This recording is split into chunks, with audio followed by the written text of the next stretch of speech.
How you doing this morning? Hi, Caesar.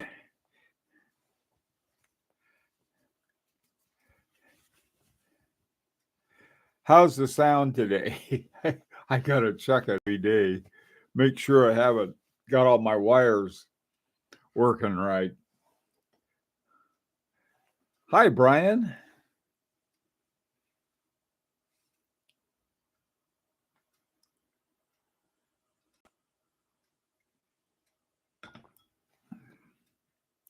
Hey, neighbor. We got a nice sort of overcast morning this morning. It's not too hot, not too cold, and it's not raining right now. How things in New York, Brian?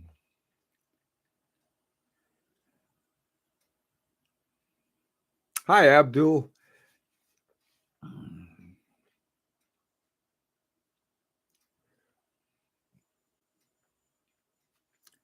Can you guys hear me okay? Goldilocks day, yeah. Okay, good. Sounds all right. Great, great, great, great. Hey, Junior. Junior, you're early. Okay, great. Um, the rancher came up with the rancher's really great with coming up with topics that are fun to talk about. And this is one of his that he said, what horological sins are unforgivable? And when you're looking at a watch, I say, it's got this or it's got this. I just don't want it. For a watch that you would otherwise, say, hey, I like this watch or I like this kind of watch. Um, I've sort of aired my grumbles so long that I thought I'd let somebody else start off. Um, so anyway, hey Stephen, how you doing?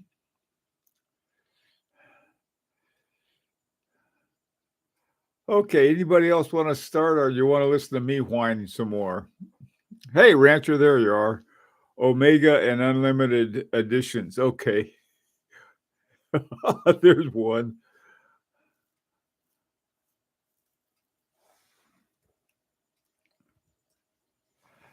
Let's see, Abdul, an in-house movement that is based on Seiko but sold as an in-house Tag Heuer. That's sort of an interesting one.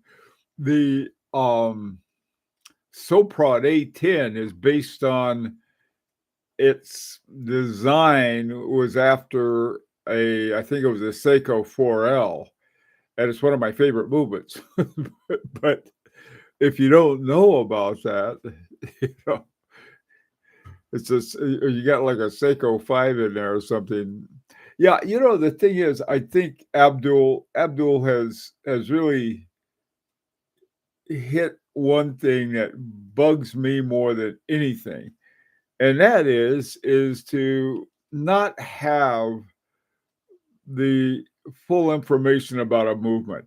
Now, if a movement is based on a Seiko, as long as I know which Seiko it is, I'm okay with it. The same thing, or for an ETA or an Acme, I don't care, anyone.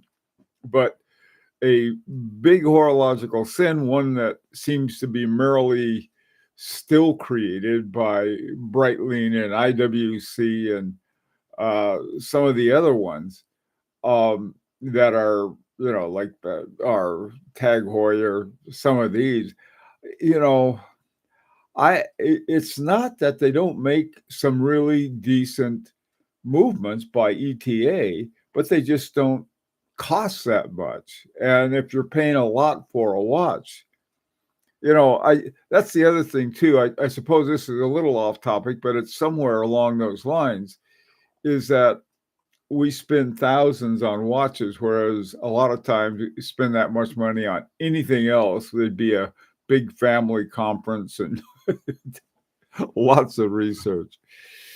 Brian, I'm going to complain about something no one else. Silicon air springs. Jeez. I I've gotten to the point, it's sort of like, let's say you're a dog lover, and it's sort of like complaining about cats. I've gotten to that point. It's like, if somebody wants to have silicone hairsprings, fine. It's not a watch that I have any interest in. But it's like, it's not that I'm against them. I just don't want them. It's sort of like, well, it's sort of like back in the old days, they had the big, at least in the United States, between Chevys and Fords. In Sweden, it was between the Volvo lovers and the Saab lovers. I mean, you had to be one or the other. God forbid you bought an Audi. So yeah, no, that's pretty much. It's not. There's nothing wrong with them. Except you can't adjust them. But yeah, you went out on a limb, okay, Brian, about there hiding about information. Yeah, neighbor, that's the same thing. And sometimes, like I said, I one of my favorite movements is a Soprod 810, and it's based on a 4L, which was Seiko's first leap into high horology. Not so much the fact as it is the knowledge that you got to come clean with this stuff. Hey, Caesar, it's beyond this group, but fake watches, it's just the worst. Instead of getting a nice Seiko, gets a fake Rolex to show off the money they don't have. I tell you, I think when we get a nice watch, so we show off money we used to have instead of the ones I don't think any of us have anything left. Line about the origin. Yeah, that's a big one for me. Hey, Thomas, how you doing? We wear the mask. Hypoallergenic case materials. Oh, that's a good thing. That's a very good thing. My wife she's very sensitive about certain things like, what is it? I forgot the stuff, some kind of material that gloves are made of. And we were out doing yard work yesterday, planting holly, and I was pulling vines off of trees. But there's a certain kind of glove my wife has to get that is so hyperallergenic is something there's a very good point. I don't think about it. I used to wear my Fitbit over here on my wrist, but this after I switched and I got some new straps for it. Here it is. I keep it in my pocket now. This, whatever this is made of, it gives me a rash on my wrist. So I just thought, well, I'll keep it in my pocket. So that is something that I think is important. Aftermarket busted out watches. Caesar, what do you mean by busted out watches? I mean, I don't mind. Well, I don't know. Aftermarket is the right word. So exactly what does that mean? Because there's certain things that there's two meanings that in my mind. One meaning is that you have I got a lot of my early watches from H. Moser and Parmigiani because nobody else wanted them, and I got them really cheap before anybody else got they became popular. So in that sense, if that what you mean busted out, that's one thing.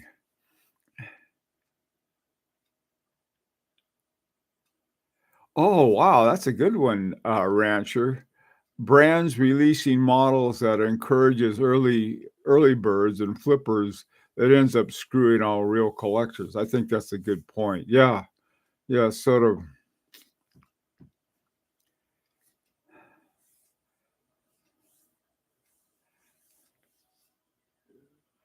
How about BS fake waiting list?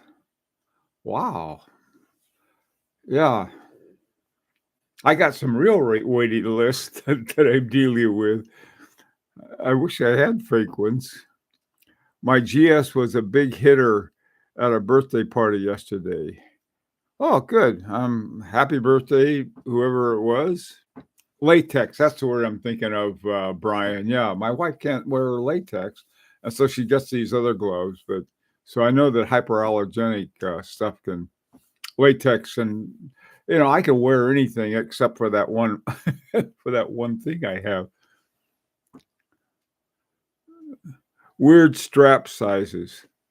Man, I'll tell you something, Rancher. That's a good one. It really is. I mean, I've had to go. Well, I guess Rancher has too. You go to the guy up in Canada, Combat Straps, and some of these other ones you have to, because to get a strap that fits yours, my it's over there, my Beauvais with the bow and crown. There are two different connectors. There's a bar lug at the bottom and then the bow and crown at the top. I changed that once and I swore that's the hardest watch to change bands on. Another thing, this one is just a straight up spring bar with regular bar lugs, but on some of these, like my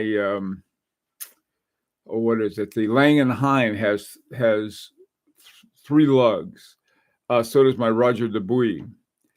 And what they do is that they have this long screw-like thing, and it's sort of like a long tube with the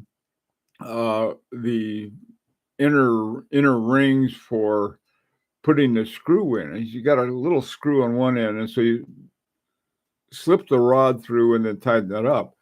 Well, I was told to use some lock on that. Some, what do they call it? Something lock. And I did.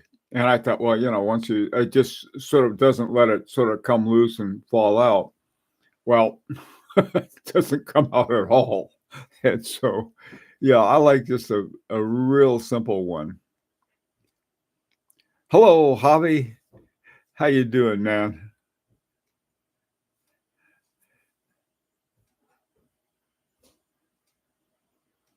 Quick wristwatch check. This is my Urban Jurgensen. This is the one I got when I guess they cleared all of the stock out of Urban Jurgensen to make room for whatever Kari Voutilainen is going to do. But from what I heard is that the movement is called, oh boy, I think it's a P4. It's a P4. And I don't know what the P is for, but it's P4 movement, caliber movement. And I believe they're going to still be using that same movement in the new ones. It's a good movement. So anyway, so this is my Urban Jurgensen. I forgot what they call it. Just, I don't know. Okay. I hate that when brands cheap out on the straps they release a watch with. Oh, that's it, Rancher. Loctite. That's the stuff, man. Boy, I tell you, they got to have different powers of that. I really appreciate it because I've had, little screws that come loose and work their ways out. But Loctite, man, I tell you, they should have like sort of snug versus locked. Cheap bands on watches. That doesn't bother me so much, Clyde, and I'll tell you why. I usually go out and buy my own anyway. Now, this one came with a nice strap. It's a nice, true gator strap that I guess Federico must have smuggled in. He was the guy that I got it from. But I'll tell you, I'd rather pay a little for a cheap or next to nothing for the cheap strap and then put on a good one of my own. But I know what you mean. What's worse is cheap and ugly.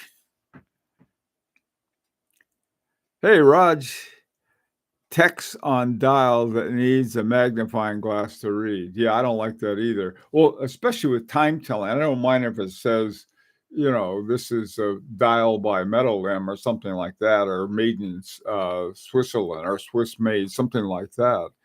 That's fine. But boy, I tell you, the, what they put on my Fabergé, they put they they they had in Roman numerals italicized on top of a Guy Lochet. I mean, it's almost there, trad. Now, here's something. Here's a watch that it took me a while to even realize what the numbers were, the way they go into it. But what they did that really make it easy is that here are the Roman numerals around here. And then there's this little sector ring here, and then on the bottom of the sector ring, it's the bottom of these numbers, but they have Roman numerals around here, and not Roman, but just Arabic numbers. So they got the Roman numbers on here, but it's the Arabic numbers, and it's really easy to get right on the right minute and so forth. But this is not a glance at watch. This is for bar fights. This is a good one. Loctite has several different strengths. The strength is denoted by the color. Yeah, now you tell me, Brian. we had one when the baker's dozen of us were passing around that Rolf Lang watch. Rolf had, I'm trying to think, he had sent me I told him to. Yeah, I said send the strap separately in case they stop it at customs, and so he did. So I was putting the old strap on, and he said, "Now put some Loctite on," and I didn't. Brian, you should have told me then. I put it on, couldn't get it off. Or I couldn't get it off anyway. I had to take it off because what happened after the 13 of us looked at that watch and got to wear it for a month, Rolf sold it. And so he needed it back right away. So I said, I got to take the gator strap off, and I can't get it off because of that Loctite. And he says, cut it off. So I had to cut off this really beautiful gator strap. Hey, Tim, there is no 2892 movement. The P4 movement is rated as one of the best. Oh, I agree. Yeah. It's no 2892 or 97 or 98. No, that P4 is a honey of a. That was one of the last ones that Derek Pratt worked on. And part of the prototyping of that, I think, was done by Caribou and Lannon. I think that's one of the other reasons he's sort of like, it's been a brand. This is a brand I've never been able to afford. That's the only reason I hadn't got one, Urban Jurgensen. They just too expensive. I think they started around 30-something thousand. And then when they had that deal on it, turned out to be great. Oh, okay. Short straps. I hate short straps. That's one thing I can't. I had a short strap on my Easy Diver. Boy, trying to find a right size. What's happened on this one, and I'm not gonna. This strap is great for what it does, but it's a rubber strap, and it's got this very somewhat convoluted way of adjusting it through here, and God forbid you cut it because you can't grow it back again. But if you want to cut it just a little to make it just a little less, I'm afraid to do that with this one. But I like a nice strap. Tim G had a sector movement a second ago. We both researched the P4 vis-a-vis the P8 when we got ours. Yeah, the P8 is the one with the detent regulator on it, or escapement. That would be a nice one to have. Hey, HRM, for me personally, a ghost position and a no-date watch is a huge turnoff. Just screams lack of effort, in my opinion. A ghost position and a no-date watch. In other words, they didn't redesign the dial to accommodate that. Yeah, that would be creepy too. Hi, Jean-Luc. How you doing? Hey, Nate Doug. How's south of Florida? Still above water, I hope. I hate small dates or dates on dress watches that are hardly legible but mess up the symmetry. No, I don't like those either. This has got a. I like this watch so much. There are a lot of forgivable flaws, but the date isn't exactly very big. I don't like dates at all, to tell you the truth. I don't know. It's something that since I like wind up watches instead of automatics, my watches are more likely to run out of gas and then I have to reset the date. I don't mind resetting the time, but resetting the date, yeah, you got to be sure you got the AM or PM, and yeah, I can't. Yeah, that's a. I agree with that though. Not being able to see the date. Hey, we wear readability. Yeah, I like readability too. I have some watches I absolutely love, but they are hard to read. They got this one is easy to read. This is easy to read in a couple ways. There's another kind of reading that and that's sort of a positional reading. You can glance at the hands and if they're like this or like this or whatever they are. Oh yeah, you know what time. You can tell at a glance what time it is.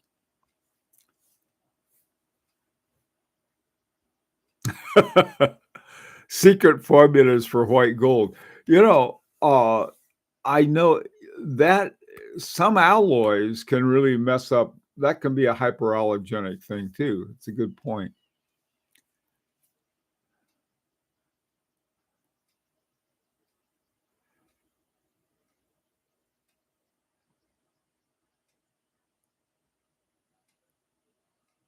Tim, you got a P8? Whew. I was initially a little bummed by the P4. Didn't use the P8, which Kerry V was very much involved on. I don't know about very much. He did some prototyping, yeah. Derek, I give Derek Pratt all the credit. But found out later it was going to be for the best in the long run. I like the P4, man. I tell you, yeah, I would love to have a P8, but I like the P4 just fine. Hi, Koji. The small movement, huge case is a pet peeve. Koji, that was one of my first just really I felt I got burned with a I had this beautiful big El Laura, just gorgeous one, gold, beautiful and a wonderful history. And so they were not forthcoming about the movement, and it turned out to be uh, a Pazu 7001, and not ETA 7001. And so here they had this great big, really nice, just gorgeous case with this little bitty movement in it. And even though I couldn't see it, a solid case back, it bothered me. I always need short straps. Most of the regular straps are too long for my chicken wrist. So hey, you look, yeah. I I just went through a lot. I just spent a lot of money on a strap for my stepson, and who he got a Bulgari for, and you get I got him an Octo Roma, just wonderful one, a BVO 191 movement. But getting a new strap, you can't get something off the shelf. That's another one. I think it has. Forgot what something was different about it anyway. So I had to go to Jean Ricard. And then, but what Jean Ricard did, by the way, if you ever get a watch from them and you're in New York to pick it up, this is what you do. They go in, and while you're there, they put in the pinholes for you. And they have two sizes. One is before lunch and the other one's after lunch. And so if you have a big lunch, you can open up just a little. Then of course I guess they have the other sizes. Yeah, you're right. I also prefer hand wound over automatic. Me too. I like hand wound over automatic, but some of my favorite watches are automatics. This one is not automatic. P4. I'm trying to think what I like frequencies under 4 hertz. I like 3 hertz and 2.5 hertz. My favorite is 18,000 semi oscillations per hour, or 2.5 hertz. But 4 hertz, I have some. I have some. My Fabergé has become one of my favorite watches for reasons I still don't understand. It's got 4 hertz, a solid back, you know, a rotor, and that I can't see instead of hand wound. Something about that watch, though, just knocks me out. Hey, Nate Dogg, I really have to like a watch to ex- accept one with a dead dial, no second hands. I just got a Daniel Roth. Ooh, Metropolitan. Oh, be still my heart. Those are just, oh, and you got it in rose gold. Oh my God, yes, that's, mm, mm, mm. Nate Dogg, I love that watch. The thing is that, um, having I have two of his watches, and there's another one I'm looking for. I'm not telling you what it is that I'd like to get. And the same thing with Roger Dubuis. Um, I love Roger Dubuis watches. This one, I was doing some work outside yesterday, and I thought, well, I'm going to put this one on. Good thing I did. I ended up pulling these vines off of this cypress tree. It was just, God, what a pain. And I fell down in a mud puddle. I'm glad I had that watch on and not this one.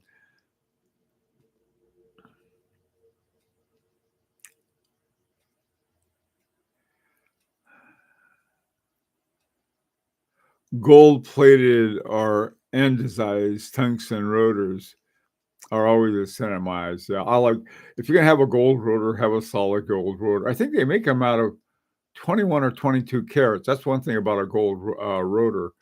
On my Parmigiani Culpa. That thing's got this beautiful rotor on it with a what is it? The grain, that grained motif, guilloche on it. Truly fun. Love to change your straps. Do you know a great brand for leather straps? I know a lot of them. Let me tell you too. I mentioned Jean Rousseau. They have leather as well. ABP Concepts Paris. They also have some really nice straps. Combat straps up in Canada. Aaron makes really good straps, and there's some other ones. But yeah, I'm with you on that. I like different straps. I just like when the lugs extrude too much to the outside. Nomos has this issue, so 38.5 words like a 42. I thought you usually chose Daniel Ross for falling down in mud puddles. Yeah, we've had so much rain this year. We're up on a ridge, and down below there's some wetland, and that's where the goats live. Our neighbors, the cashmere goats. That thing looks like a jungle that used to this meadow, and so I was down there pulling these things off and pulling out a vine, like Tarzan or something, and suddenly the old vine finally gave, and down I went into this wetland puddle, and that stuff was like quicksand. It sucked my shoes in, and I even got a hole right here. Sticker got me. It's fun. I love the fact that you get three different straps with the overseas. Oh yeah, that is nice. Even two with the what is it? The Quadrille both by Vacheron Constantin. That's a very cool thing. You get a dress strap, you get a metal strap, and then you get a sports strap. That's really I think that's really cool, and it's one of those quick release straps. I got to get one of those. Let me know what you're looking for. I'll try to find it for you. Okay, Artie. Many leather options. Go with custom Jean-Luc. I can recommend a few, including Aaron straps. Aren't Aaron straps called combat straps up in Canada? Um, Artie, maybe I'm wrong. I don't know the guy in OZ. Good guys in OZ. Not sure where OZ is. And Asia. Hey, John. Claude Paris. Yeah. Claude Paris. Claude Paris is hobnailed. What this is, it's some kind of, oh, what is it?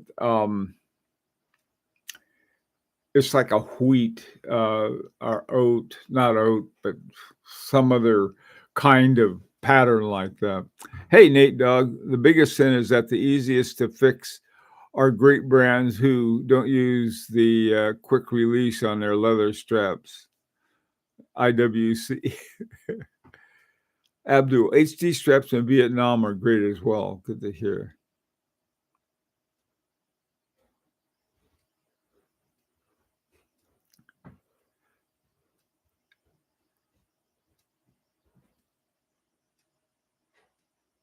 Uh-oh, frying pan time. Okay. All right, guys. Well, listen, I better get going. Finish my coffee and breakfast and everything else.